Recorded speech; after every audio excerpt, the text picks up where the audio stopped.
पुढची बातमी दिशा सालियन प्रकरणामध्ये आदित्य ठाकरेंचं नाव घेऊ नका अशी विनंती करणारे 2 फोन उद्धव ठाकरेंनी केल्याचा दावा नारायण राणेंनी केला होता। दरम्यान हा दावा संजय राऊतांनी फेटाळून लावलाय। असा कोणताही फोन ठाकरेंनी केलेला नाही। याउलट नारायण राणेंना अटक झाली तेव्हा त्यांची काळजी घेण्यासाठी राणे कुटुंबियांसोबतच अमित शहांचाही फोन आल्याचा दावा संजय राऊतांनी केला।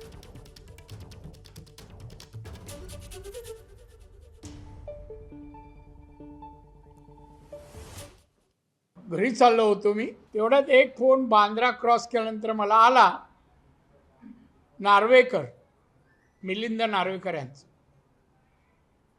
दादा साहेबांना बोलायचं आहे। साहेब मला तुमच्याशी हे बोलायचं आहे, तुम्हाला मुलं आहेत, मलाही मुलं आहेत, सध्या तुम्ही जे काय प्रेसला बोलता, आदित्यचं नाव घेता, माझी विनंती आहे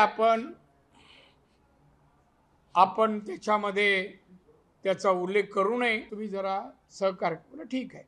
त्यांनी जेव्हा मुख्यमंत्र्यांवरती जे भाष्य केलं त्यानंतर त्यांना जी अटक केली, तर त्यांच्यासाठी त्यांच्या कुटुंबातून फोन आले होते उद्धव साहेबांना, जरा सांभाळून घ्या, त्यांची प्रकृती बरी नाही, त्यांना काही विकार आणि त्रास आहेत। आणि त्यानंतर संध्याकाळी उद्धव साहेबांनी त्यांना पोलिसांना सूचना देऊन त्यांना सुटका करायला लावला। अमित शहांचा फोन आला होता उद्धव ठाकरे साहेबांना त्यासाठी, किंवा हमारे केंद्रीय मंत्री हे जरा संभाल के लेना, त्यांच्या कुटुंबियांचे फोन होते राणेंच्या। एबीपी माझा, उघडा डोळे बघा नीट।